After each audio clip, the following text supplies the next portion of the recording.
19 سال بیشتر سن نداشت که برای دفاع از ناموس و وطنش به جبهه رفت. هر یکی از عملیات به نخاع پسر 19 ساله ترکشی اصابت کرد. امروز دقیقاً 27 سال از آن روز می‌گذرد. سال‌هاست روی تخت خوابیده و فقط گاهی پهلو به پهلویش می‌کند. دیروز جشن تولد 46 سالگیش و اما امروز صبح از در خانه‌شان که عبور می‌کردم ناگهان یک اعلامیه دیدم و روی اعلامیه نوشته شده بود: جانباز شهید.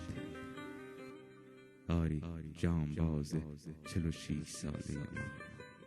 یک روز پس از تولد 46 سالگیش سرانجام به قلب تاریخ پیوست و بس.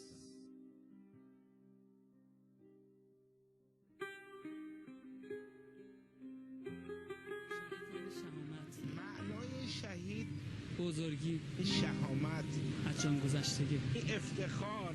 شهید عیسی. شهید قلب تاریخ است. شهید این جسارت. شهید یعنی عیسی رو فداکاری. شهید یعنی معنویت، یعنی پاکی، یعنی وجود.